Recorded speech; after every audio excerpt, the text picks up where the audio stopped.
Well, it's good morning in the UK, and it's a good evening here in Queensland.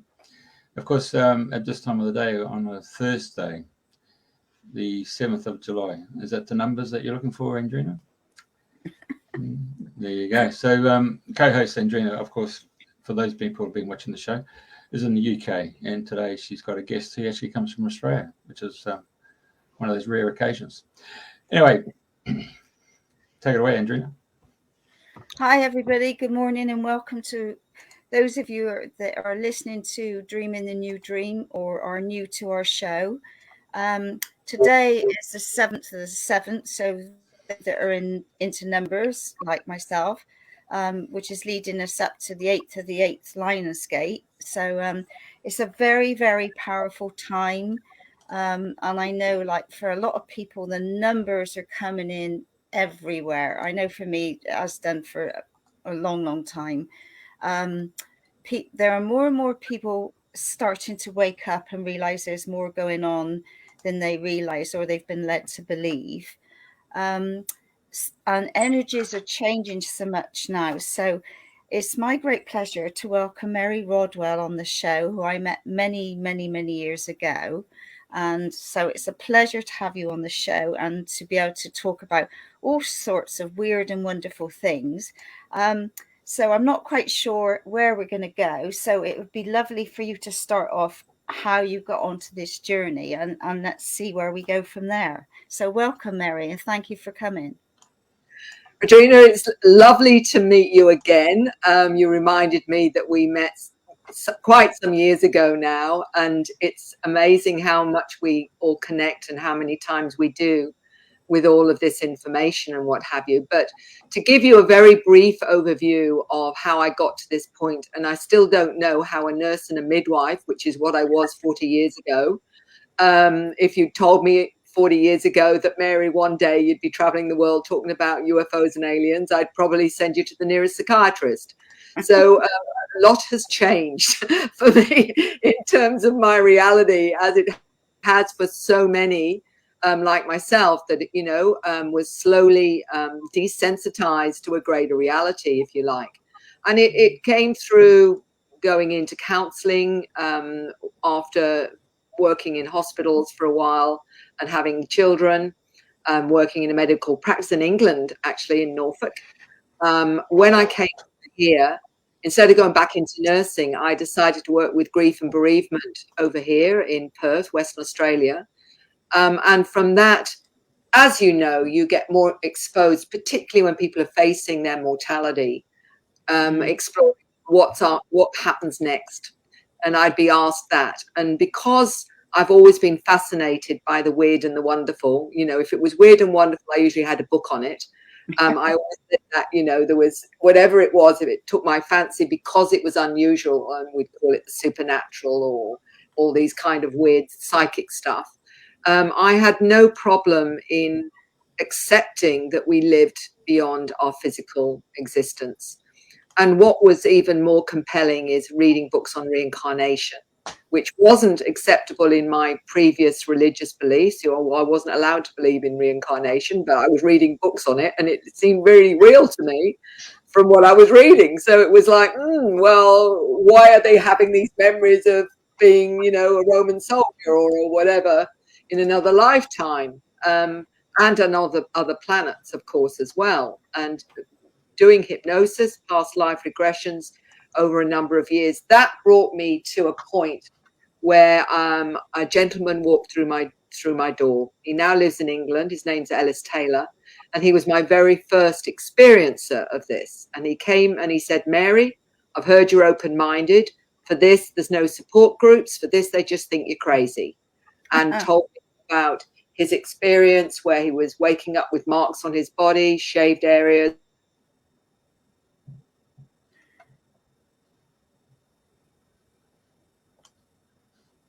Oh. Okay. He said, and people won't come. He brought me into this whole phenomena. I'd read 2 books at the time, synchronously. I always say they prepared me quite nicely, my team, and it was 2 books that really prepared me for Ellis's story. And one of them was by Dr. John Mack, the Harvard professor of psychiatry, who wrote 2 books on this subject, being a skeptic. He did the psychological testing, quite convinced these people were having a real experience, and wrote Abduction: Human Encounters with Aliens. He wrote a lovely book after that, Passport to the Cosmos, where he expanded on what he was learning through hypnosis with these individuals. And also the book Communion by Whitley Strieber, who was is an experiencer, has written many books about his experiences. So I had that as a baseline. And it was from there that I started to realize that this was not only a reality, but I thought it was pretty rare to start with. 25 years down the track, 3,500 people later, I've realized it isn't quite so rare, because I'm meeting people everywhere having some form of experience. And there's quite a few in my area that have seen craft, had experiences with craft. And I've realized that there's, I think, a great number globally that are being interacted with.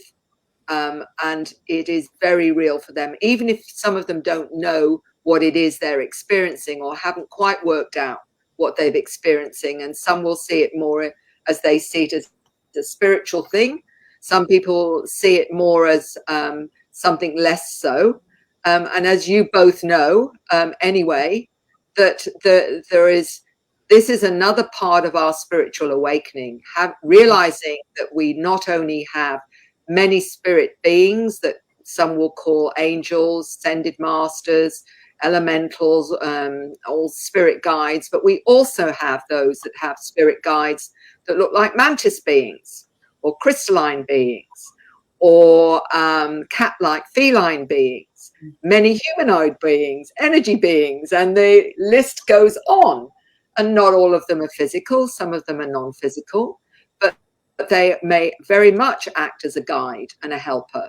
So instead of separating it out into UFOs and aliens and spirit beings and, you know, angelic realm, etc., it's actually, I believe, all in the same bucket. We just separate it out depending on our belief system.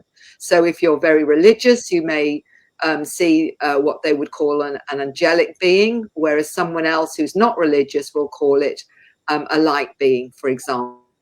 So a lot is about our programming and our perceptions. So roughly what I would say is 25 years later, where I believe many millions of people are having this experience and realizing they're more than their physical selves, and they are connected to many of these star nations. Definitely. And I think now that the energies are moving so fast, everything is speeding up, everything is getting finer. People are having more awareness, they're feeling more, they're sensing more. And a lot, like you say, a lot of people just no idea what's going on at the moment. But I know my mum used to say that on the evening when she'd be out going to church or what have you, she always saw ships in the sky. And I know from a young age, I always look, you know, if I can't sleep, I go and stand out and just see what I can see. And sometimes you can see sort of movement going, you know, like a tiny speck. But and I know, seeing on Facebook and what have you, that you can see more and more people are seeing things and they're sharing their photos and people are all commenting. And so that there's a great awareness of people waking up to this now, isn't there? You're absolutely right, Andrena. And what's fascinating is because people have the iPhones, they're able to capture what they're seeing. And what I'd say to people, you know, is that get in touch with me, that have said, look, I've got some photographs. I saw this with my friend or my mother, father, or whatever, and what have you. One of the things I do say to them is, did you in any way feel different afterwards? And the reason I do that is people don't realize that often when they're seeing something, there may actually be some kind of communication or something happen that they're not aware of. And that is quite interesting sometimes. Well, they'll say, well, actually, I did feel different, and I found myself really interested in looking at astronomy, or I found myself passionate about finding out about this, that, and the other. And so there's the indicator right there that something actually more than they realized happened. And it can happen, them, they may think only 5 minutes has gone, but they can be actually up on a craft for 2 hours because of the way that the time is relative to us. And they can be put back down again, and they look and it's only 5 minutes that have gone. So there's often interactions, and I often laugh with some people when they say, keep going out. I seem to know when I go out, there's going to be one there. And I'm saying, it sounds like families coming to say hello, because I think in many cases it's family. I think when I met you in Mullaney, I think you gave a talk about the star children. And if I recall, you shared pictures of children that you'd either counseled or worked with, and they'd shared drawings of the ships that they'd been on. And I think there were quite a few that were all from the same ship. It's just reminded me now that was the talk that you gave all those years ago. So with the changes that are happening now for everybody, how many more children are you aware of that are becoming more aware and saying things, and parents are getting in touch with you? It's a really good question, simply because what I need to give you the background in is what I've discovered is that with those having experiences, there's often an intergenerational link. In other words, if someone's having experiences, often you can isolate the parents, either the father or the mother, the grandfather, the grandmother, and you can see where the family link to this is. What was interesting was that the children seemed to be an upgrade. Each generation seemed to be an upgrade in terms of awareness. And what we're getting now, and is quite astounding, is these children coming in now, they're aware of coming from other planets, for example. One 10-year-old explained to me that this was his first Earth incarnation. In his previous life, he was a blue being. He called himself a center seed, where he connects to the center of this planet. He's going to help with the pollution on this planet. He told me that his mother had many incarnations here, so she's helping him adjust to being human, because it's quite a struggle for many of them coming from other places where they're in different forms or different densities. I remember a 7-year-old explaining to me, I was in the US at the time, he was talking about his interactions with Bigfoot, saying that it was a teenage Bigfoot that visited him, although he'd seen the grandfather who was all white. He said that he knows when people are telling the truth or lying. And I said to him, well, how do you know the difference? And he said, well, I go all cold if they're lying to me, and I feel warm if they're telling the truth. And he said, I can speak Dolphin. Do you want me to speak Dolphin to you? And I said, that would be wonderful. So he proceeds to make all the clicks and all the rest of it, obviously connecting to some of his dolphin family or whatever. The other interesting thing that a lot of the children talk about is going on the craft and learning how to use their abilities. And one 8-year-old was so excited. She'd had an experience 2 days previously and said, I want to speak to Mary. And when she told me she'd been up on the craft, they'd taken her to another planet where she was shown how to levitate and use her third eye abilities. And she said, and they were showing me also how they seed other species on other planets and other star systems, where they would mix different species to create the right for the environment, and that would seed other planets. So when we think, that some of us may still believe that we're unique in that sense, well, actually, they're doing it all over the place. And all sorts of different species and what have you are being created. But what was fascinating to me was an 8-year-old who came to this very office because he was local at the time, and he told me his ancestors were the mantis beings, and that when he died dies, he's going back to being a mantis, and described going up on board craft, where he was explaining how he was with a couple of school friends, and they were being taught how to use their mind and their abilities to create. And he said, and we're taught many complex things. And I said, can you tell me about some of those complex things? And he said, no, Mary, because it's too complex for you. That was the end of that conversation. I was put in my place pretty well. The other interesting thing, and this is where it takes us to this other level, and that is that he said that sometimes when he goes on board craft, he, with mantis beings there, he calls it evaporate into a mantis form for a while. So he will move his consciousness into that form because it's a comfortable one for him. And that's not unusual, because I've met a number of people now that when they go up on the craft, their consciousness is moved into another form for a task. And one of them was a lady who mentioned that she was in a Zeta form, a grey form, as a scientist on board craft. And I said, well, where's your physical body?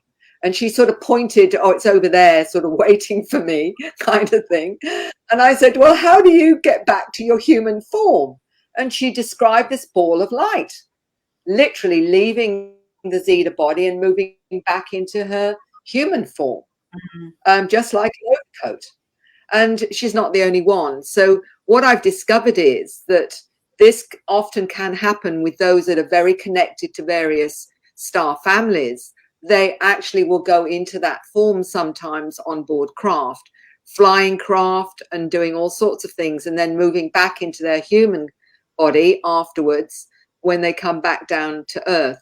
But the important thing that I do want to say to you is, with this surveys that we did with the Dr. Edgar Mitchell Free Foundation, where we surveyed 4,200 people of conscious memory, what we learnt was that 75% of them had experiences out of body, not physically.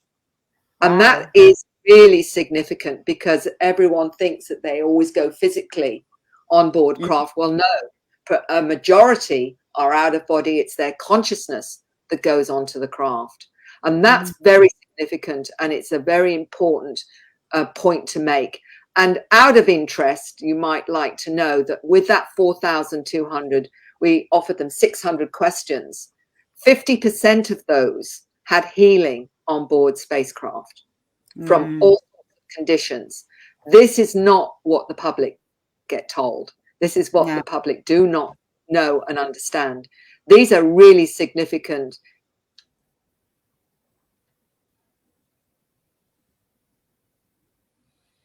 I put her on pause today.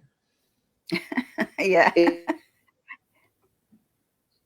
Which is a remote part of Queensland there, so NBN connectivity, Wi-Fi. It signifies there's a great deal more going on. We're back. Yeah, no, amazing, and I'm sure you've got so many stories to share. And I know more and more people are calling in their galactic team or galactic guides. You know, they're sort of just opening up their awareness more and more.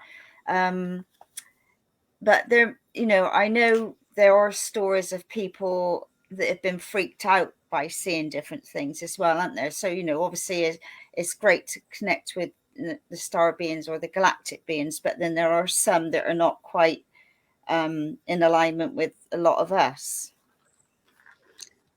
Do you mean in terms of perhaps being more self-serving? Is that what you're meaning? Maybe they're not so much for the light, if you like.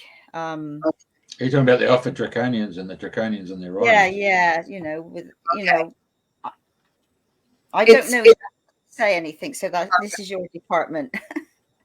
Okay, and I think it's very valid in the sense that there seems to be various species that are self-serving in that sense, and some of them are reptilians have got a bad rap, and so have the Draconians and a few others. Some of the Greys or Zetas have as well. What is interesting, though, is I've met people that have had positive interactions with those species as well. So I do think there's a mix in terms of those also wanting to reach a higher spiritual awareness. It feels like it's going through all the different species, this awakening and this activation of more spiritual, higher frequencies, if you like. And Barbara Lamb, a good friend of mine and colleague, recalls going into her house and meeting a 7-foot reptilian who she felt was nothing, embraced her with love. So there are certainly some that are coming from that perspective. So I think we can't dismiss everyone in that species to say they're all one or the other. And the same goes when it comes to greys. I was told by one lady that she knew of at least 165 species of grey. So we can't just pick out and actually say, well, they're all this or they're all that. My approach is, what are you feeling from this being? What is your sense of them? Because, you know, you can get beings that look really beautiful, but actually are not necessarily so. So this is about discernment. It's about resonating to the high frequencies of love and compassion, you know, and the high spiritual truths. That's how you get to know how to discern. And we're all being challenged to do that right now. So with all these beings, it is more about that, I think, rather than what do they look like, is what are you feeling from this particular intelligence? Because that's going to give you far more of an indicator of their benevolence or not so, rather than saying this species is this and this species is that, because I think it's more complicated than that. And also we have to be aware that there is a government, part of the government that is also creating these look-alike beings, program life forms that can confuse people who are certainly programmed with a less loving agenda, let's put it like that, but far more geared to the military agenda as well. So it is a lot more complex than people realize. And this one is this, therefore it's bad.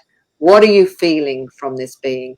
And one of the things that I do when I work with people in hypnosis is take them to the place where they're having an experience, and I will get them to see what's going on and to have a dialogue with those beings that are there, and to find out why they're being brought there. What is the reason that they are being picked up? How many times they're being, all the questions that they may want to know, you can get them to dialogue in that space. And one of the things I ask always is, have you on any level, consented? And some will be surprised to find out before they came here that there was going to be an interaction and there was going to be a trade or whatever. So not everyone necessarily then can see themselves as being a victim of this, because it may not be so. It may be there's another deeper agenda on the soul level that you need to be aware of. So this is a lot more complex, and it's certainly black and white. And I'm learning and still learning about which way I can help someone come to the best understanding for them. It's not for me to tell them what to believe. It's for me to help them access what they need to help them understand what part that this is in their soul journey, and how to make sense of it. Fascinating. I know a lot of people getting more and more in their dream state. I mean, I've always been an active dreamer and written my dreams down. And I know when I first came to Australia, I can remember, excuse me, we were at the Glasshouse Mountains, and there was a whole group of us, and the mountain sort of just opened up, and out come this massive great spaceship. And I don't know if you can remember, Jeff, but somebody said there was a lady who used to watch from her kitchen the spaceships going in and out of the Glasshouse Mountain. Can you remember that, Jeff? No? I can't recall. Might have to have a Anyway. assessment. I might have to have a hypnotist. Mary might have to do Yeah, hypnosis. and I know, that was so, yeah, and it was so real. And then I know I've had another one where I've been sat at a giant keyboard with all sorts of symbols on, pressing all sorts of buttons. So for a lot of people, they're getting more and more in their dream state. Do you find that as well? What, absolutely. In terms of their dream state, what is fascinating is so many. I've got my own unique questionnaire, and I call it unique because you won't find it in any ufology. Most of it won't be what the ufologists would use, simply because I use everything about feelings, knowings, and sensings. So in other words, dreams as well. So if someone's had a dream, they've been on a spaceship, for example, or whatever, and they'll say, but I had this dream on being on a spaceship and this happened and what have you, but I don't know whether it's real. And I'll say, when was the dream? And they may say, about 10 years ago. And I said, and you still remember it in detail. So do you really still think that's a dream? Dreams go really you wake up and most dreams are gone within seconds or minutes. If you still retained the information, that is no dream.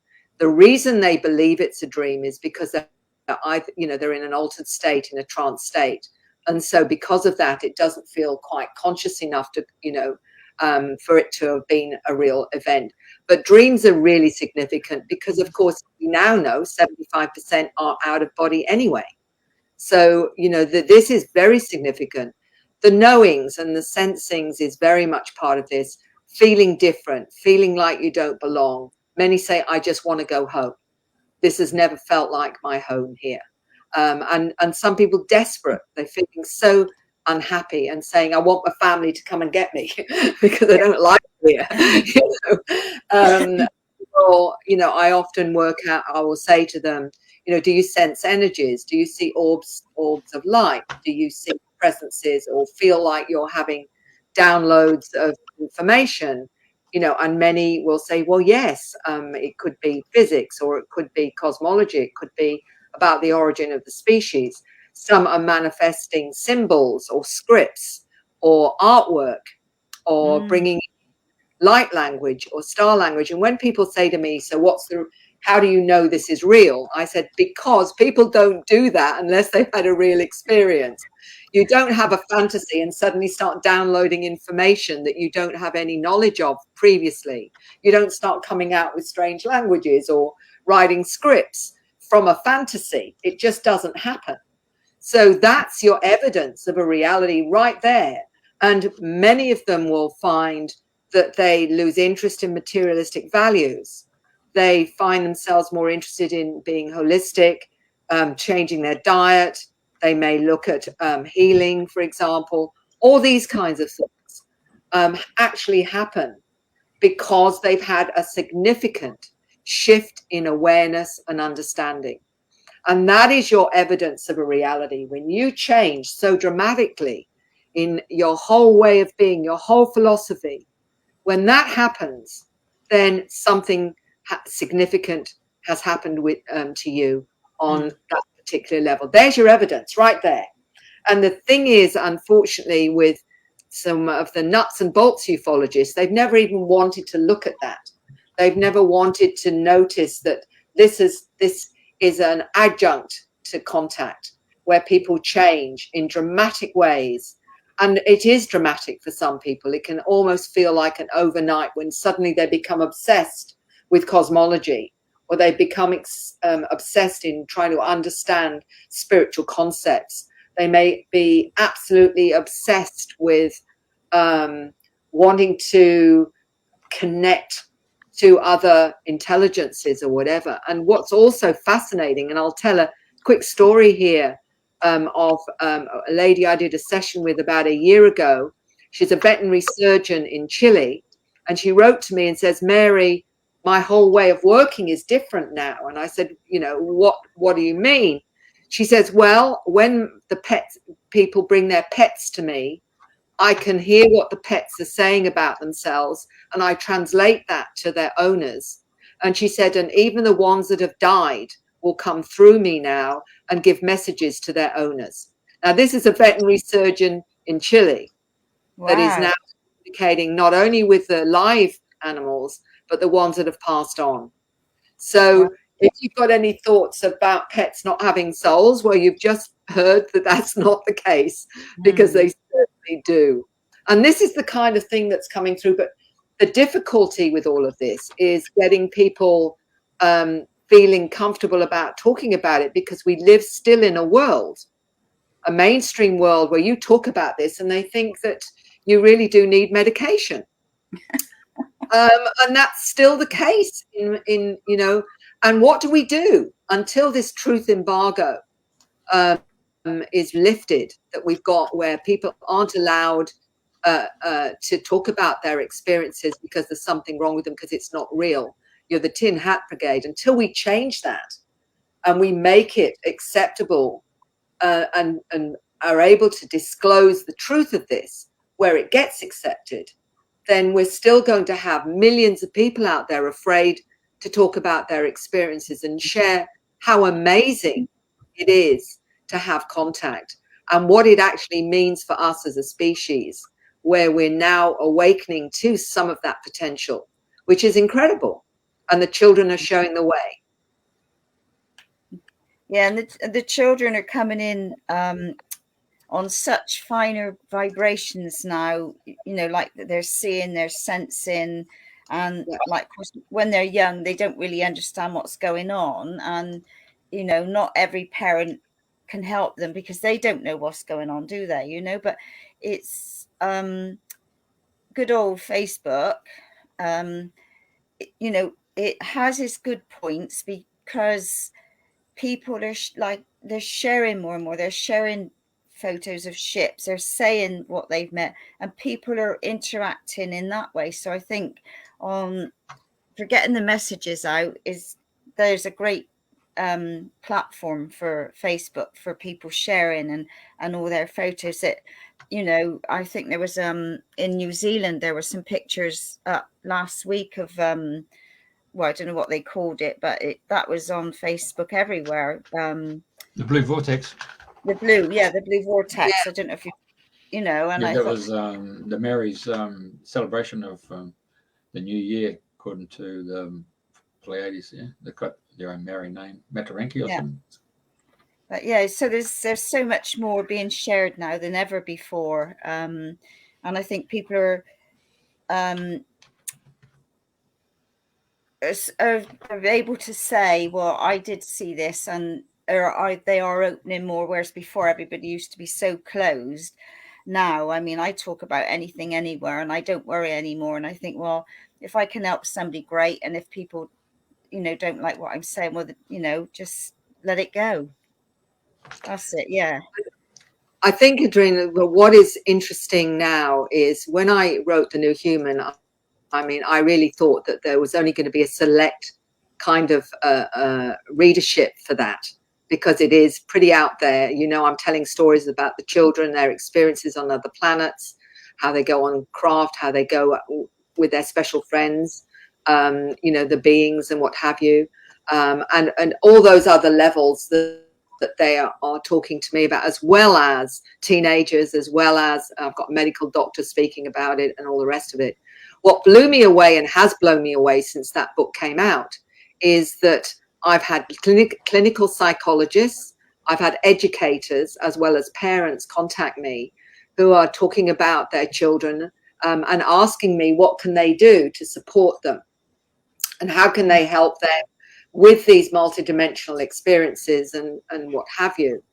And it's been fascinating, you know, when you've got someone who's working in mainstream psychology, acknowledging and realizing that these are the new ones. And of course, they're in psychology, or teachers that are actually starseeds and have often gone into that particular profession, trying to understand themselves and working in there, are seeing these new children. I've met midwives that say we're birthing the starseeds. I know they're starseeds coming in.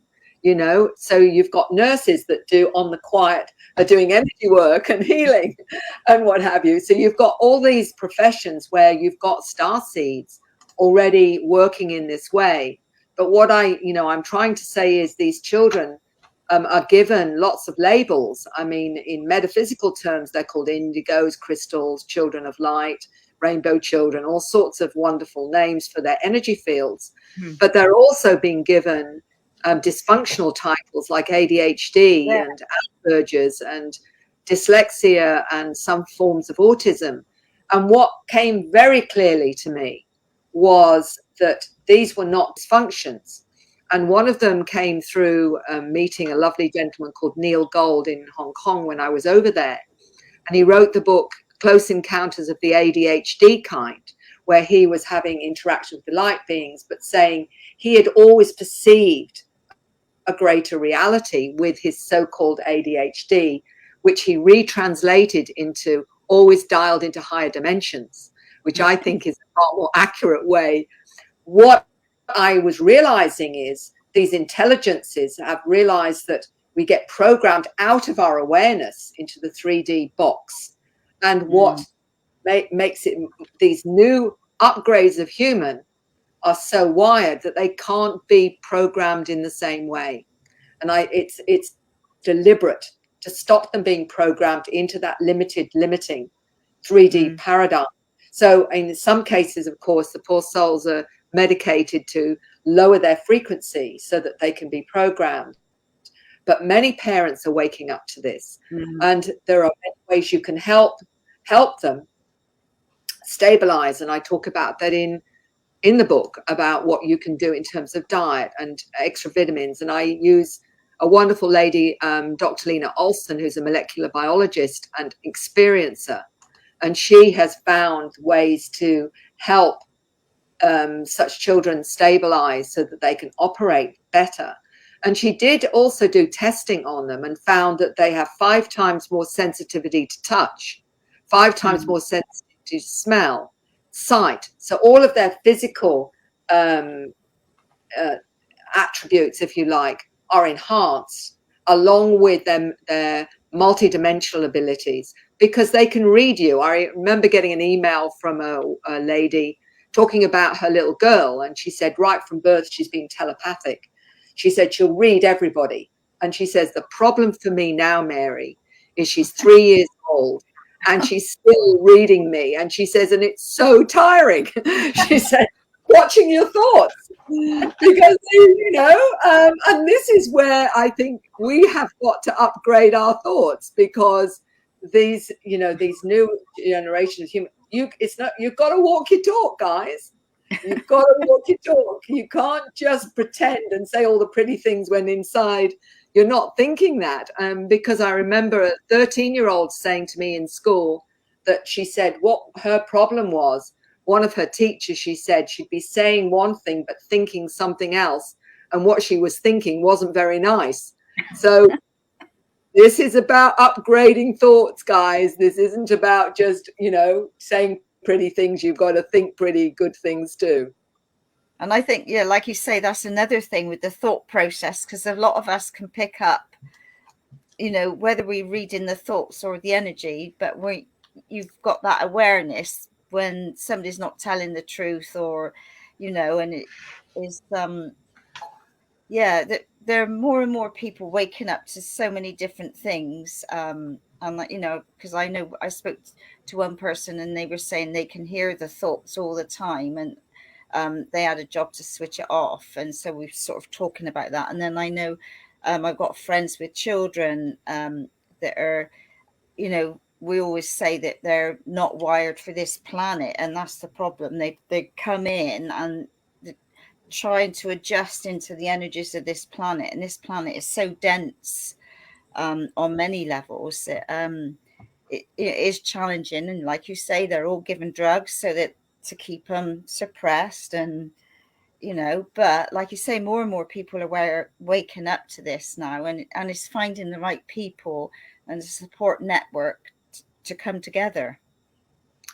Absolutely. And it's wonderful that I've met a number of educators across the globe that are organizing what I call a different way of helping these kids, because I always remember profoundly talking to a young teenager. He's not a teenager anymore, but he was about 16 when I spoke to him.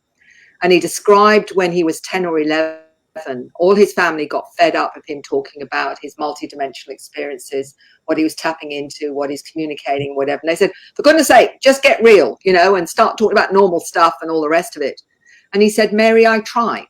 He said, I tried to switch off and be like them. And he said, and I got so depressed, I was suicidal.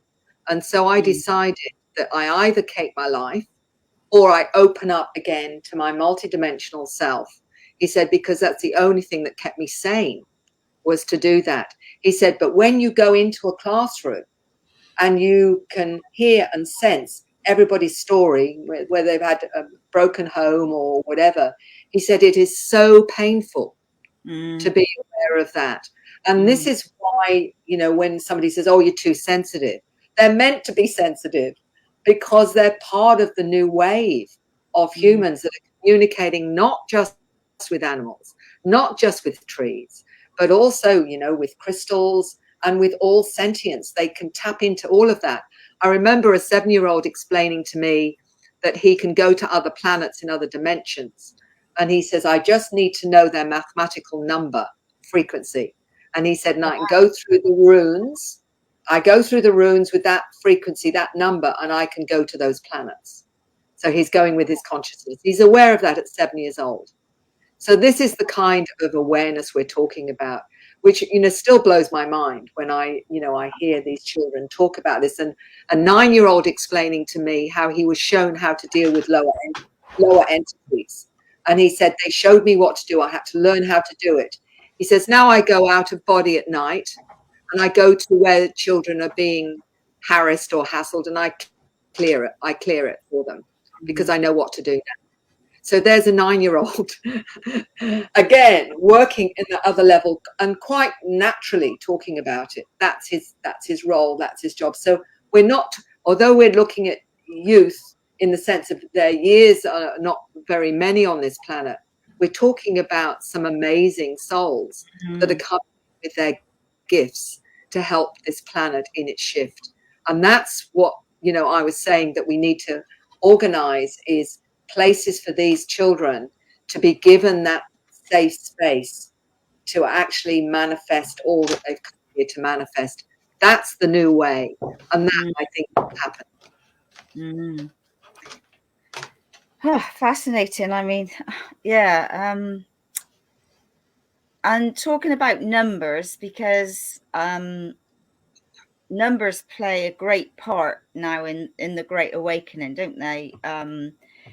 Because, I'm an 1111 and I used to see it all the time, and people say, oh, I see 1111, I see 1331 or 1330, and just so many more people now are aware of the numbers, and it's like, it's sort of waking up to what's going on here? Why am I keep seeing this number?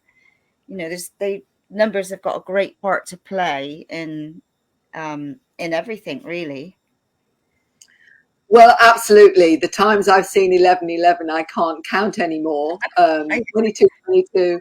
Usually, if something's very significant, and I get a message or something that's significant, I'll look down and see 1111 or whatever. It's like, I'm being shown, take this seriously, Mary. We want you to take notice of this. This is important, or something like that. And it is something that I suggest those that I help connect to their own star family or their, I call it your non-physical support group. And with it, I'm saying if you want confirmation or validation that it's got integrity or it's important or whatever, often they'll do something like that. They'll get you to notice a number, those kinds of numbers, or you'll look up and see something written in a book or whatever. It will be another way of confirming that that's significant. And absolutely the power of numbers. In fact, the very first gentleman that came to see me with experiences, Ellis, is a numerologist, but he does it intuitively. He doesn't go on the lines of the other. And I've never known anyone more accurate in terms of, giving me an understanding of anything to do with numbers or myself or whatever. I think it's a fabulous way of getting an understanding of how the universe works. So, for that, but it's all part of this synchronicity that's confirming that we're on track, which I think is really, really important now. Because one thing that has changed in the last few years with the activation and awakening that I think this whole chaos on this planet is being a catalyst for, if you like, is the people that are waking up to their greater awareness. And I think some of it is because we've been taken off the treadmill to a certain extent and had more time at home to think of what really matters, what's really important in our lives, and all these kinds of things. That's focused people on their mortality. Family is more important than you realized when all this is going on, your health, all those kinds of things. And with it has been a kind of shift in awareness that is, and people are saying, you know, I just feel different about everything now, and wanting to connect more multidimensionally. So although I still do a lot of hypnosis, past lives or present lives with this experience, I'm also assisting many to actually activate and become more comfortable and confident with their multidimensional abilities. And that has been very heartening to see, because that's the ultimate empowerment, isn't it? When you don't need to access others for your understanding, you can access your own superconscious higher self and your team. And then you've got the ultimate access that empowers you more than anything else, because with all this information that's out there now, the multi-levels of that information, what to believe, what to take on board, what is accurate, what isn't. The only way ultimately you've got for yourself is your own resonance to truth. So the more you can be in touch with that, the more you can have confidence in it, the more empowered you're going to be to make the right decisions for you and your family. Yeah, it's all about tuning into your own inner being, isn't it? And because this is your guiding, we've all got a soul, and regardless of where our journey's taken us and the highs and lows, our soul knows the way. Well, one of the things that I've got, Andrena, which has always in one way made me chuckle a little bit, is the numbers of really insightful and very intuitive people coming to me, but saying, I just want to know what my mission is. I just want to know that, I'm on track and all those kinds of things. And one of the things that I got many years ago was, your soul isn't going to let you miss the bus. So start trusting in it, because exactly that. Because I said, seriously, you think it's worked this hard to get you here? And then right at the last minute, you say, oh, you just missed it. Never mind. And come back next lifetime and sort it out, No, it's not going to happen like that. Even if they have to, your soul has to push you against the wall and slap you around a bit, it's going to do so to get you on track. So chill.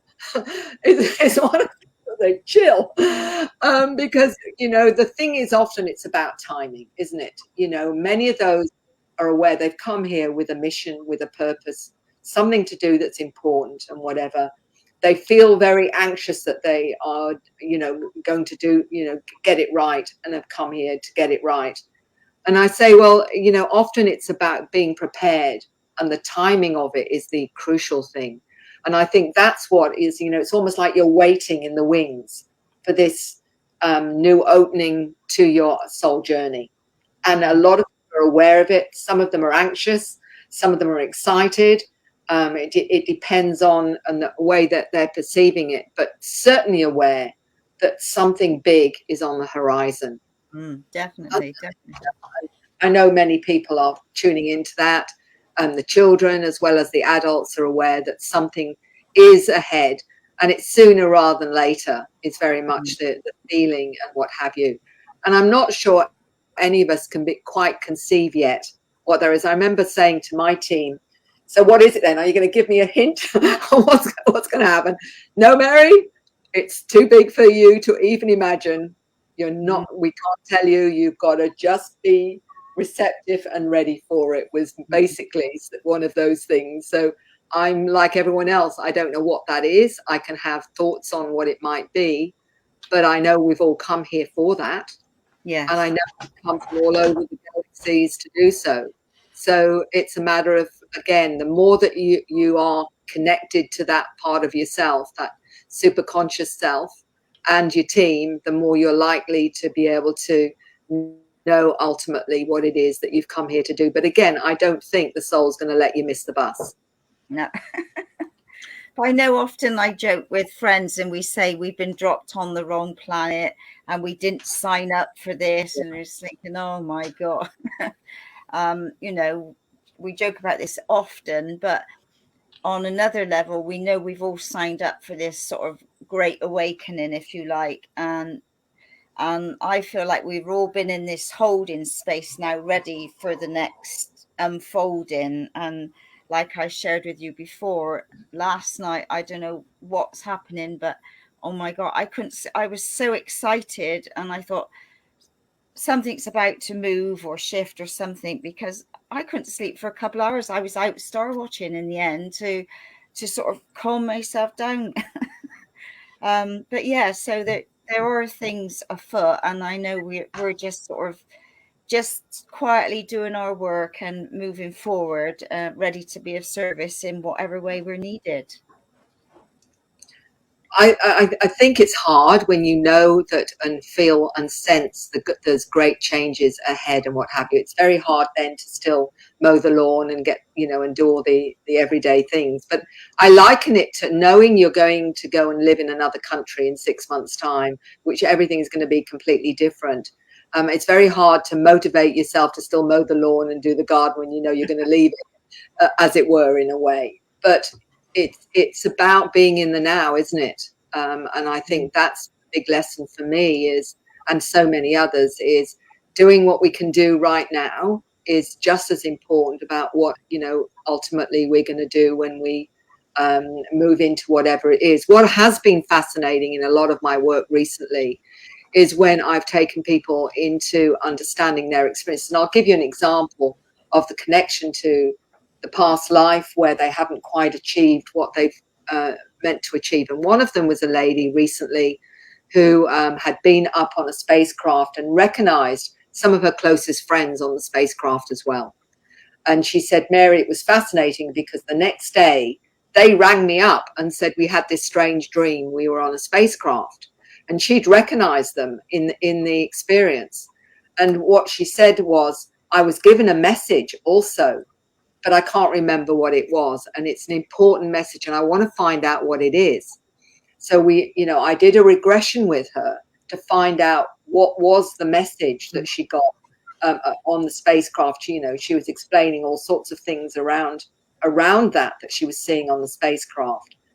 And she went back to Atlantis, where all her friends and her were there as light workers in Atlantis. And she said, Mary, we failed in our mission. And that's why we've all come again this time, because we've got something to do. And it was all about this shift and this change that they are hoping to achieve this time by all incarnating back together and their friends and what have you. So very much a link to past lives. And she said, it was all about this was going to be achieved and what have you. And she talked about something really interesting that I hadn't been aware of, and this was to do with what she calls what we're calling space arcs. And these are apparently ships that are being activated now. And she said, and there's one in Bimini, she says, because I'm being shown it, and it's being activated by consciousness. And I had no idea about any of this at all. It was completely new to me. And as things happen synchronously, there's now been some information come through whistleblowers as well as others remote viewing that there's these space arcs around the world being activated. And so I found out afterwards that there's more of this going on. So there's something happening there as well. And that fascinates me when I get corroboration, because this was completely different. I found out about this, and then literally within a week, I heard about these other stories about these space arcs. And she said, Mary, I'm seeing the symbols, and they're showing me what needs to happen for them to be activated. It's all to do with consciousness. So there's a lot of past life stuff coming through where they haven't quite achieved what, for one reason or another, what they wanted to achieve at one timeline. and they're actually coming in now to complete that. And one of them I wrote about also in my book was a young man, an artist. And when he was a child, he was constantly having dreams of soldiers in the First World War, being injured, and couldn't understand why he kept getting these dreams and all the rest of it. He discovered that one of his ancestors, he was born on the same day, had actually been in World War I. So he was connecting to that. But what he discovered was, he's actually an artist. What he discovered was that he was that person. And because he went into the war, he was killed, and he couldn't achieve what he'd come to do, which is create artwork, which literally activates perception.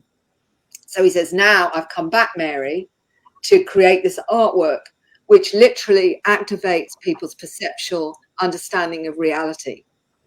So it connected right back to the fact of his failed mission because of the war in World War I. So I'm seeing a lot of links like that, which I find fascinating. So we're getting different timelines and different connections coming now to manifest what didn't manifest before.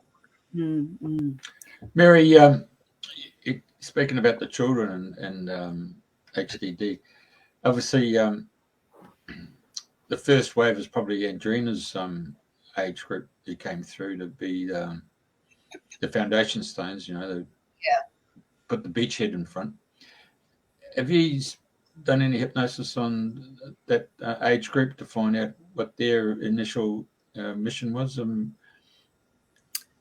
Absolutely. I've worked with people also in their 80s and what have you, that have often never spoken about their experiences or whatever, and all their life have wondered, about certain experiences and what have you. But the whole thing seems to be in the different waves of generations is, the ones coming in around sort of my age and Adrena's age, which is a bit younger than me, are the what I call the ones creating the bridge between the old and the new.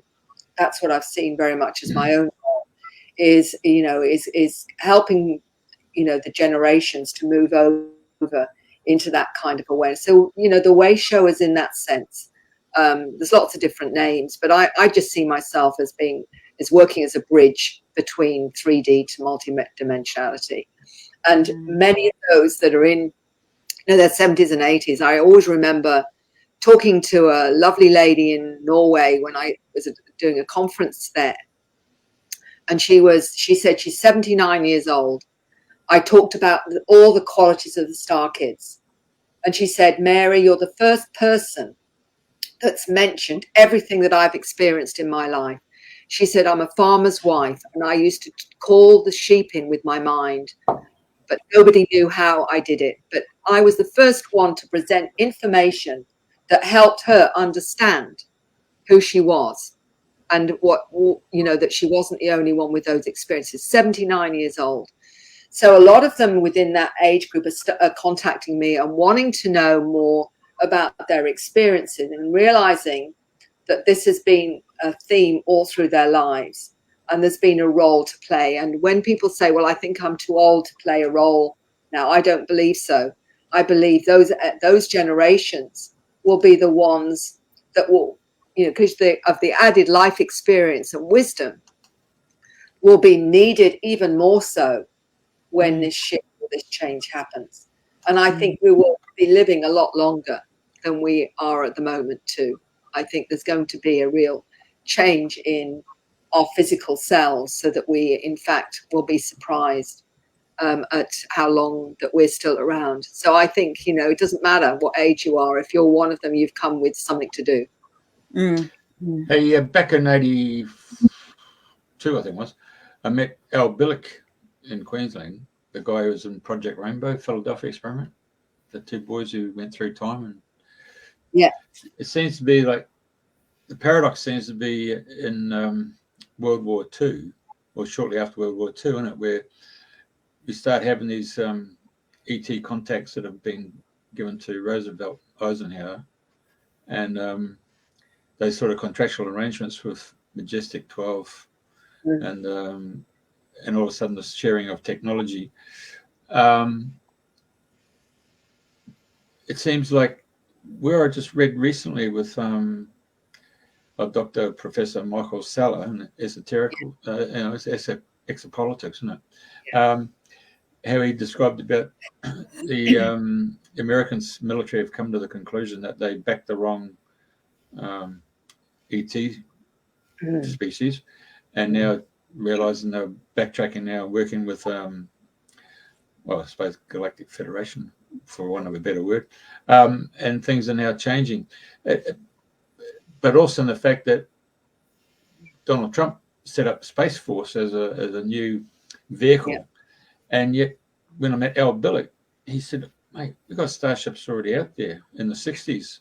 We've gone and catalogued 28. We've got contracts with 28 species. We've visited 64 civilizations. I mean, this is back in the 60s. So, I mean, just how impressive is all that stuff that's been hidden and people have been ostracized and ridiculed and demonized and all that stuff in order to keep a secret.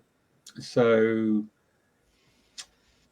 when we take that secret and go further, and we go down to Antarctica, and we talk about the Germans during World War II set up a rear guard operation down there in Antarctica, and how Rear Admiral Byrd went down there to so-called scientific study, and then he got his ass kicked out of bloody Antarctica within a couple of weeks. Boom, brought 55,000 military guys back because of certain technology that was down there. I mean, when is this going to go into mainstream media? Is it tonight when we're talking about this? It actually gets out there, and so slowly but surely people realize this whole realm that's been taking place of secrecy and mainstream media making out that you can't talk about this, or about 1 million people who turned up in Canberra in February, and yet if you got 15 local people who go down there and send out media releases and say, listen, we're protesting about save a tree or something, they get more coverage than 1 million Australians who turn up in Canberra. I mean, are we starting to see the cloak and dagger things that came from the 40s where the governments did these secret deals? I mean, is this all coming to the surface where people now who have gone through these different waves are now sort of waking up and saying, doesn't matter what age group and where you come from, enough's enough. And they realize their consciousness can be to the point we can change this whole paradigm. Is that where I'm going with this? It sounds like to me, as I speak, that seems to be where the truth is, isn't it? Absolutely, Jeff. And it's interesting that I've got a number of TV and documentary makers contacting me about everything to do with this reality, hybrids, and some of these other secret programs.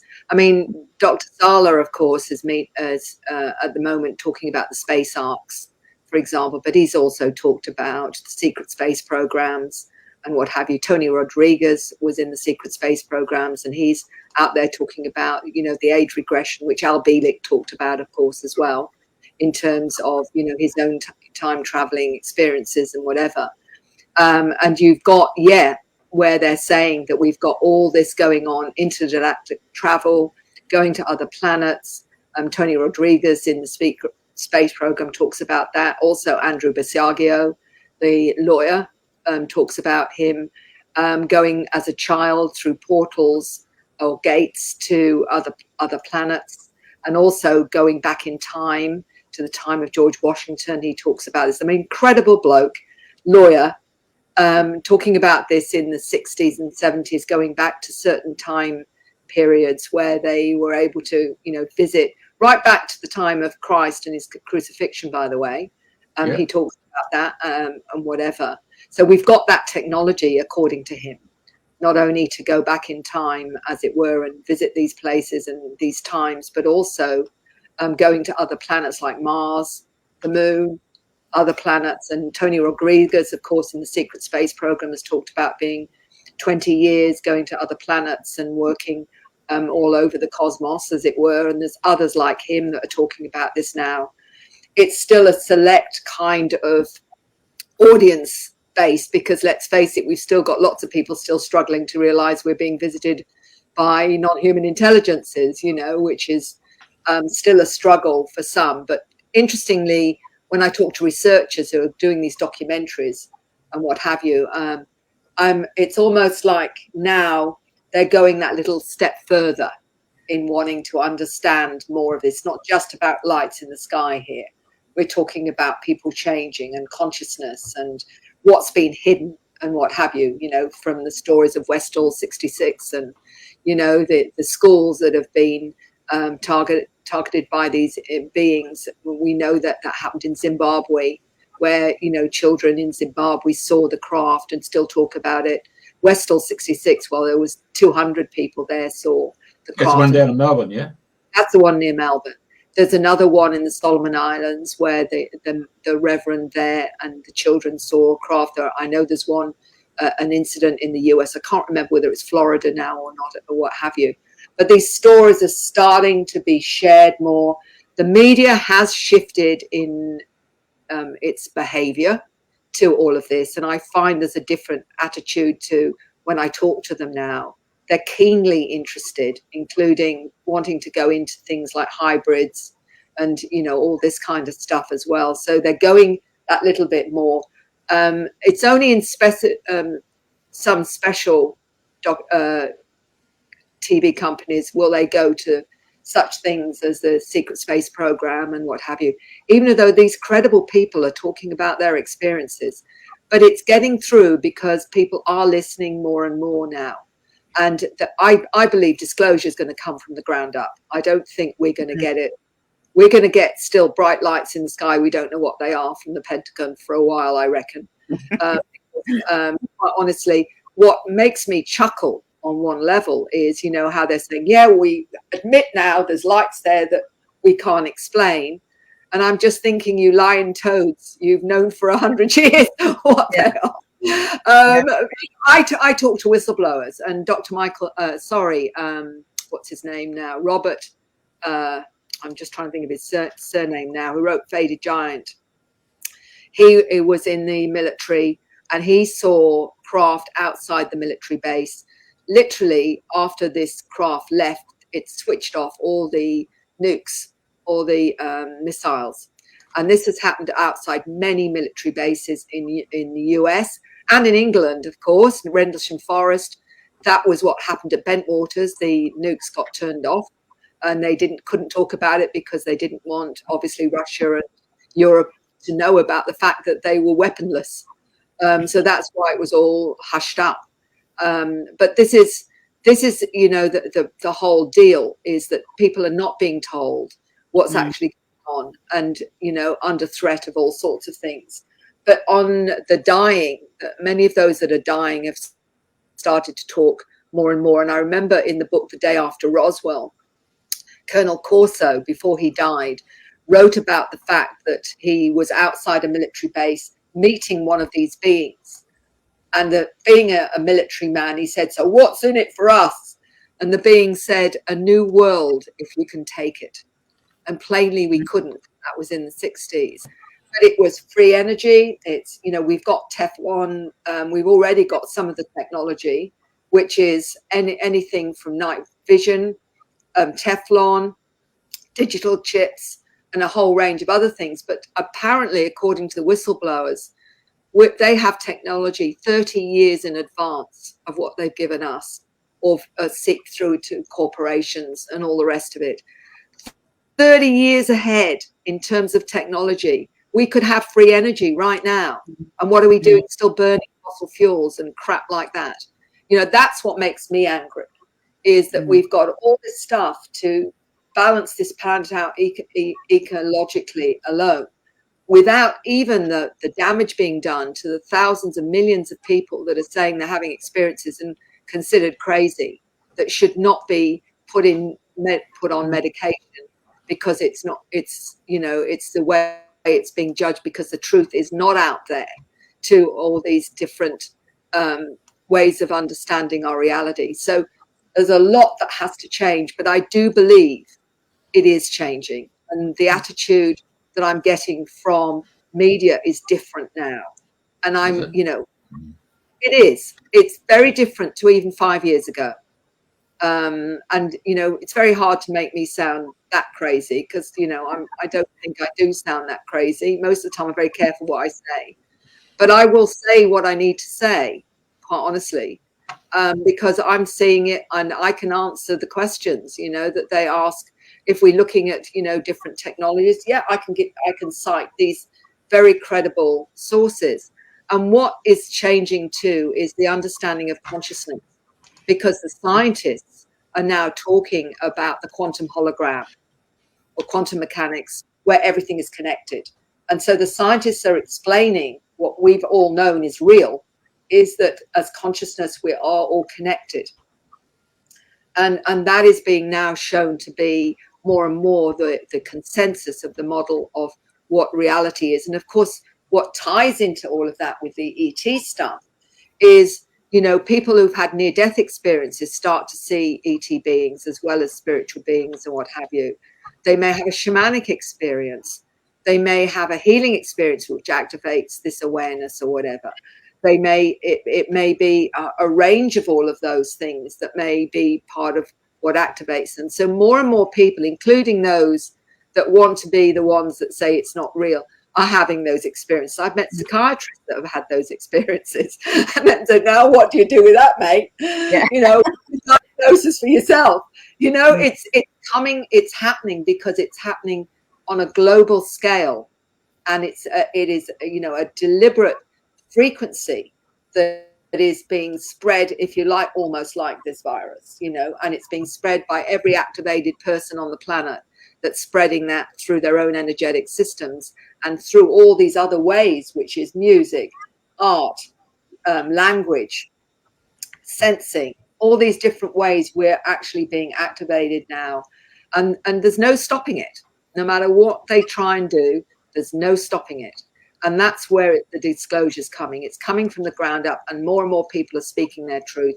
And the great thing about the internet, there's downsides to the internet, but the great thing, people are actually connecting. People that are have been isolated, thought no one else is like them. And the times I've heard, but there's nobody like me. And I'm saying, do you want to know how many people are like you? Like, really want to know? And it's such a revelation. But I do say this to them, and it's really important. Have you accepted it in yourself yet? And if they haven't, then I said, that's what needs to happen, is for you to accept and integrate it yourself. Then you will meet more people than you've ever believed that have had similar experiences to you, because it's a frequency thing. It's a frequency thing. Yeah, it's like the radar, isn't it? You're attracting your soul tribe. My daughter actually has made a few jokes several times when I've had people come to the house. It might be a plumber, it might be somebody to, you know, to paint something or whatever. She says, how is it, Mom, every time you have a visitor that's come to help with the house or something, you know, whatever, they all end up telling you about their UFOs and what their experiences they've had. And I chuckle because, you know, it does happen. It seems like, you know, they start to tell me something, you know, they'll say to me, what do you do? And I'll say, I'm a counselor, you know, I help people with strange experiences. Or what kind of experiences? Well, people who think they're on spaceship. Well, I saw one with my dad, you know, when I was 10, or, you know, and they just open up because I, like you, Andrena, this is my work. I help people who, you know, are having these experiences. I haven't got any problem. I don't make any apologies. You know, they can think I'm busy. I don't care. I honestly don't care if they think I'm, you know, I'm getting dementia or whatever else. It doesn't matter. Doesn't matter. No. The main thing is, you know, I can't tell people you've got to own your truth and be, you know, connected to that if I don't do it myself. That's right. So it's, you know, walking your talk, isn't it? So this is it now. Speak your truth, you know, and this is what I think is changing. People are starting to do that more and more. You think it's because the baby boomers have got to the point where they've set up their nests and their fledglings are left, and then they realise we've had these experiences, had to shut them down because we've got the kids and had to take through that whole thing, and now I'm going to actually experience that experience I had when I was an adolescent or coming through before I got married. I only say that because we had one guy, Chapel, from Burleigh Heads in Queensland. And he's an animal communicator, and he, ever since he was a kid all the way through till he got married, he had this connection with animals, and he got to the point that he had to shut it down because his two boys wanted to have a football dad, you know, and then when and his wife separated, went their own way, he delved back into the animal kingdom and started working with them. And it was a really fascinating story to see the hardships that he went through, but also the fact that he now realizes that the animals bring their humans with them because it's the humans who need the treatment, not the animals. Jeff, it's absolutely, you know, you're spot on. The difficulty for many is trying to manage that their awareness in a family where people are maybe afraid of it or feel it gets in the way, or you know, and often the kids want to be the same as everybody else, so they don't want a weird dad or a weird mum who does all these things. And I've met many of the younger starseeds for a while will shut down deliberately because they don't want to be different to their peer group or whatever, and then they'll open up a bit later on as well. But I've had many people come to me and say, I can't talk to anyone about this, not my partner, my wife, not my kids, because even though I know they're having experiences, they're in denial and they don't want me to talk about it. So the isolation comes from that. And it's so difficult if you know that you've been doing various stuff, or that you're interacting with a lot of different beings, and you can't mention it because of the reaction to the rest of the family. It is one of them. It literally is alienating and really difficult. And as you say, sometimes it may be only till they're a bit older and they get to the point where this is my truth, this is how it is, and it's the only thing that makes sense to me, that they come out. But I mean, the great thing is I am meeting whole families that are having experiences, and they're all talking about it with each other. And there's a lovely family, you know, not in New South Wales, that the whole family are having experiences, and all the girls are actually drawing the beings, and each one of them draws the ones they're interacting with. The mother's having incredible experiences, and everyone's supporting each other, and they're connecting. They are communicating with animals, with plants, with the whole ecosystem, and they're all different ages, and it's just wonderful to see a family connected in that way, and comfortable with talking about it really naturally, and very accepting. And yet on the reverse of that, I've met many writing to me saying they can't mention anything, although they're waking up with symbols on their body. They're aware of different shifts in awareness and seeing the beings, but they can't say a thing, even though the rest of the family they know is having experiences too and are too afraid to talk about it. So you've got that going on, depending, again, I suppose, on what the soul has chosen to experience in terms of all of this. But my big issue is changing psychology to a model that accepts multidimensional experiences, rather than looking at that as though it's some kind of mental illness. And the only way that's going to change is if we have the truth come out and the truth embargo stops, so that it's, you know, people realize that this is real. We are part of a galactic community. We have been visited all through our history. Many of them have been part of our, if you like, our genetic makeup, and that we're in fact connected to them, and the fact that we're all hybrids. So, you know, that's the bottom line, isn't it? We're part indigenous and we are part star beings, and we have as many as at least 12 inserts from all over the galaxies, and this is what's actually being activated and waking, and it's being activated right now, so that those that are connected to that activation start to feel connected to maybe the Pleiades or Arcturus or Andromeda, or all these. As our ET DNA is being activated, we're connecting more and more to our star family. And, you know, there's no getting away from that. It's happening, and it's happening now. And ultimately, it's going to be just recognized as the truth. Hey, last week we had a lady come on about walk-ins. So have you had the experience of doing sessions on Yeah. the walk-ins? Absolutely. Soul swaps, walk-ins. And that's an interesting one because sometimes people are not fully aware that they are. There may be something significant in their lives where they've suddenly felt very different. But there's a lot more out there that have the walk-in experience and will mention that they've got all the memories, but none of the emotion attached to it. And it might be they might have had an accident or been very, very ill or something like that. What was interesting with one lady, she remembers the actual walk-in experience. She was older than me, and she said that she was on a cylindrical craft. She was blonde hair, blue eyes, lived off light, and they were telepathic. The next thing she did, find herself in a 3-year-old little girl's body. She said, I didn't know how to talk and I didn't know how to eat. And she had to learn them, suddenly being in this physical body. And she said it was really very confronting and very, very difficult. But she said that she goes regularly to her star family and basically gets debriefed about what it's like to live in a human body and what it's like to be human. And that's how she described. She said, I'm a kind of undercover agent, she said, for that particular star system.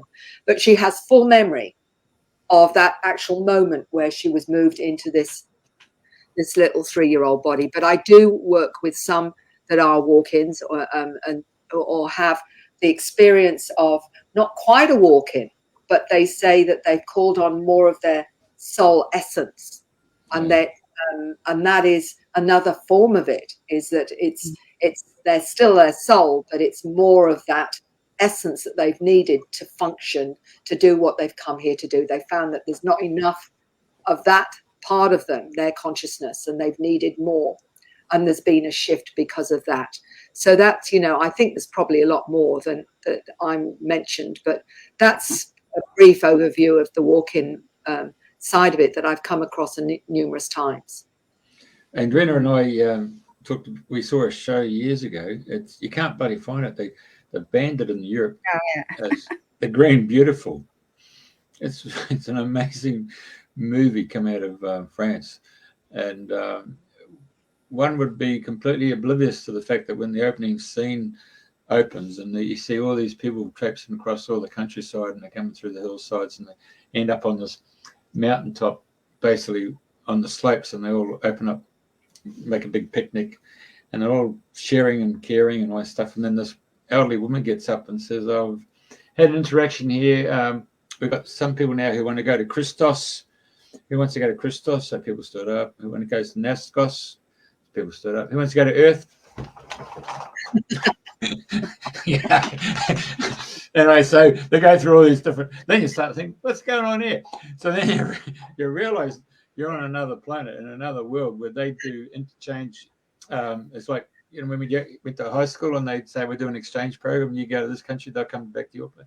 Yeah, so it was an exchange program. So finally they want to go back to Earth, and everybody's ducking for cover. But finally this lady steps up and said, it's your go. And it's amazing. It's really quite humorous, and it's in French but English subtitles. Yeah. But anyway, it got banned by the European Union because it had a real subtle message, and the message was all about capitalism. It's a bit like the game of Monopoly, so their world had come to a conclusion, the same as Earth, and so they had enough of living in a world of commercialism. Wow. And capitalism, yeah. And they came into a new world of dynamics. And they could just go, then they go into the water, and they create this bubble, and then they go, they can just whisk through the bloody star systems. And anyway, so, and it just took her a while, to understand the French language. So she had to go through all these different dialects before she found the French language. And then to communicate, she had to put her feet in the water and use her temples like antennas to tune back into her world. Oh, it's a really great story. But anyway, it got banned because of its consequences of saying you can get rid of this commercialism and this capitalism. Bye. Anyway. Is that enough, Andrena, or are you going to take over that one? No, well, I was just thinking, wasn't it called The Beautiful, was it The Beautiful Green or The Beautiful Truth? I forgot what it's called now. The Green Beautiful. Is it? Anyway, yeah, no, and it's funny because she landed on Earth and she's by a park and she's holding onto the railings and there's cars everywhere and she's going, you know, she couldn't breathe. But yeah, there's a lot of funny things in it, you know, you'd enjoy if you can see it. But yeah, I did want to ask quickly about people coming from future timelines to come back to help Earth now. Have you come across many people? Because I've heard that people say, oh, you know, we've come from the future to help you now. It's a good question. And yes, the answer to that. I've met a few that have said that they're from the future, and one of them, and I think he was either 7 or 9, I think he's 9 years old now, but he said he's from the future, and that he described himself with 4 digits and a grey type being and what have you. And he explained that he's been shown that he's come back to help. That was part of it. And he was told that many of these beings have an IQ of 400. He also said something very interesting about, he asked about God. And what they showed him was a kind of black hole kind of vortex with a ultraviolet light, which creates, he was told, which was how they understood God to be, which is an interesting, if you think about it, it's a frequency, isn't it? Which is an intelligent frequency, which I found was really interesting that he explained it like that. But he said he'd been shown quite a few things like in the past, like the dinosaurs and whatever. So he's shown a great deal of reality, but he'd come from the future and was very clear about that. I've met several others that have also said they come from the future. I think what we've got to understand, and we're hearing it time and time again, time is linear for us on this planet, but everywhere else it's a different ball game. We've got to start realizing that. It's like, you know, when I work with someone, they say, how can you do hypnosis over, you know, the Skype or whatever? And I'm saying in the quantum universe, we are connected as if they're right here in front of me. So there's actually no problem, because in the quantum world, it's just the consciousness that we're working with. And there's no such thing as time as such either. So once we understand that, we can accept what we all really know in our hearts, that this is a drama we're playing out. It's the adventure. And that, you know, we're only just beginning to see just how amazing we are. And I remember a 9-year-old saying to me, human beings, she said, are absolutely amazing, Mary, but they've got to believe it first. But then, you know, we're not taught that at schools, are we? We're not taught to tune into ourselves and all the things that people are doing more and more now. You know, I mean, there are some schools that are doing things differently. And, you know, I've always said, like, you know, if they come into the classroom and if you can get them to be still for 5 minutes or close their eyes or what have you, or give them all drums and let them, you know, they're clearing their energy, because they've all come from different walks of life with different situations, and it's helping to clear all that. So it's having more awake teachers to do things that are going to really help them now, isn't it? Well, I think those teachers are already being placed, and I've met many educators that are aware of the Star Kids and aware of what's needed. And I've always said that what we need is the safe place for them to show us what they're capable of and what they've come here to do, and provide them with all that they need to do that. I remember talking to an educator in Dublin who was doing a thesis on spiritual children and whatever. And she said, I'm talking to other educators, Mary. And she said, what would you want me to say to them? And I said, you're not going to like what I say. I said, and I said, but tell them this. Forget everything you've ever learned about education and start again, because these kids will need you to do that. And it will be about listening to them, telling us what they need, not the other way around. We can help them be human, but they will help us be multidimensional and being, you know, what we really are, because they're the ones that are awake and know what to do. Well, we saw that in the Anastasia books, didn't we? Yeah, that's right. You know, where they went and built their school and they sang while they got the earth and the mud and they chopped the trees down. They were singing and creating that whole energetic pattern into the school construction. But, you know, for those children to articulate and go right through the whole linear subject and then be fully conversant with it. I remember that part of one of those books there where this fellow had gone and done a PhD and he was, 28 or 29 or something? And he comes in and there's a bloody 14-year-old tells him all about his degree. Yeah. And he did it in such a way, he had a profound understanding. He brought it down to grassroots levels that the 29-year-old fully understood what his degree was all about because he was just so full in the head. Yeah. I remember talking to a 9-year-old who wanted to talk to me. I was talking to his dad and he said, "Can I speak to Mary?" And I said, "Yes." I said, "Why do you feel you want to talk to me?" He said, "Well, it's because of your frequency." He said, "I'm from Orion. I was a light physicist working with time travel technology." He said, "The problem here on this planet is basically the scientists are very backward." And he said, "The nearest to what I'm doing is Nikola Tesla, but even he doesn't know what I know."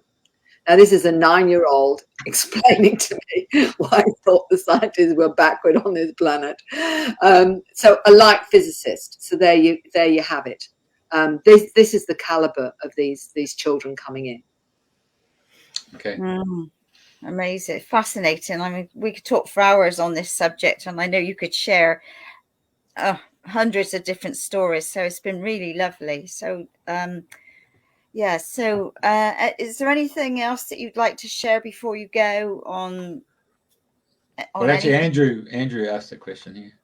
It's fast step. What is it? Do you still ABs through through Pine Gap? Well, I'll just very briefly. Pine Gap, we know, is probably owned by America or the US military or whatever. Although there is supposed to be an ET base there as well. Is it going to come through? Are we going to get to know what's going on there? I think there is a great possibility and I'm talking about the white hats for those who know about the white hats, that I think there are people on this planet that think it's time we were told the truth. And I think that they are all over the planet now trying to arrange for that to happen. But I think also we're being helped by our star families that have, because people say to me, well, won't they come and sort things out and help us with all of this? They are doing that, but they're doing it by ensouling humans with their awareness, so that you've got souls coming from all over the cosmos that have incarnated in human form with their awareness, with their abilities to help us sort this planet out. So that's how we're being helped.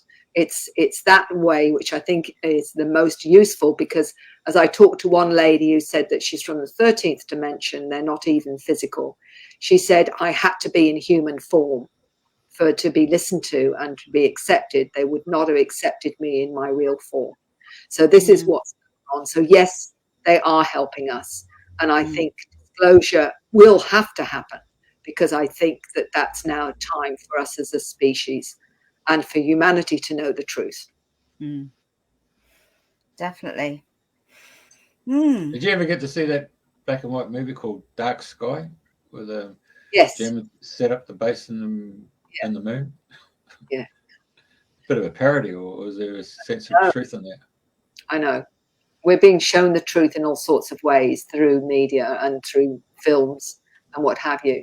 You start to see the parallels and you say, right, that's about that. That's about that. That's when you're waking up, when you can see it. And the show like Stargate SG-1 and... Yeah. Oh, yeah, we have it.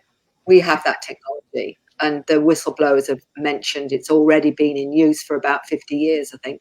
At least 50, maybe 60. Since the 60s, I think. some of them are saying that we've had that technology, including looking glass technology, which of course is showing us the future from various actions that we take, will actually show the consequences of those actions. And from a whistleblower about the project Looking Glass, they said that they tried all sorts of different programs to see what the outcomes would be. And what they didn't like was ultimately, no matter what they put in as an action to get their own outcome, it all ended with the awakening of humanity. So in other words, they couldn't win. So this is just them trying to prolong the agony. I know I was going to quickly ask, Andrew's asked, where are the most hot spots of UFO sightings at this moment now? Oh my goodness, they're all over the place. There are hot spots in the sense that, you know, there are certain places where you are more likely to see some of these craft, and Uluru is one of them, for example. We've got lots of those energy lines that are showing craft.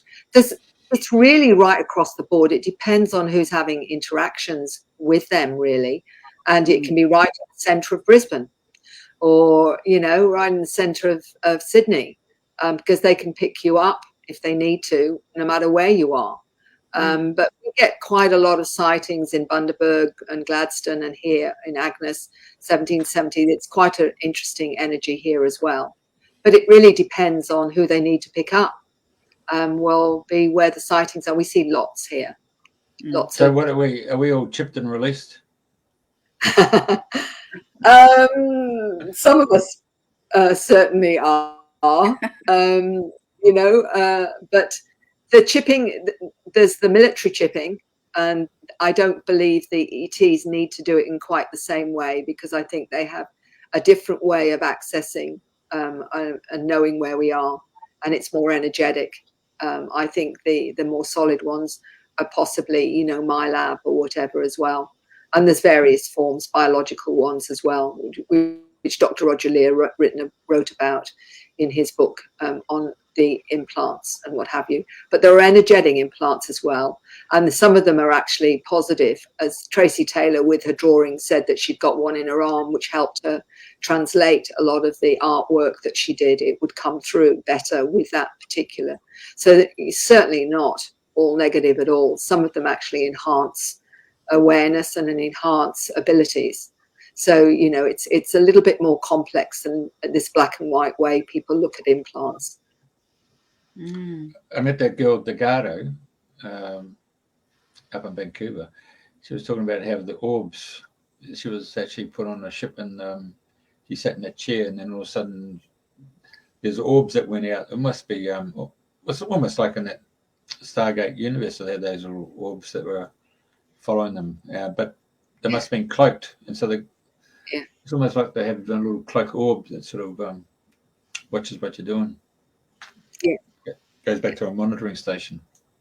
Yeah, the orbs can be both ETs and be humans out of body. One lovely story, very briefly, was a young man of 15 who'd had experiences in England, and he described this craft coming to his back garden with a little being in it, but also 3 orbs of light, which he said, oh, great granddad's there, and grandma and uncle whatever. So he recognized who the orbs were. I said, how did you know? He said, I just know. And I said, so why are they here? And he said, they're here to support me so I won't be frightened. And so I said, in other words, they were helping him. So I said, what happens next?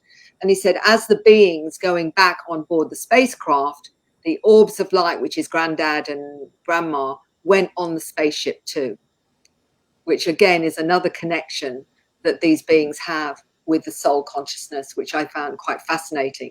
But he was chatting away to them. He said, I've been here 27 times before. I know what my role is. I know I'm not to touch drugs and whatever.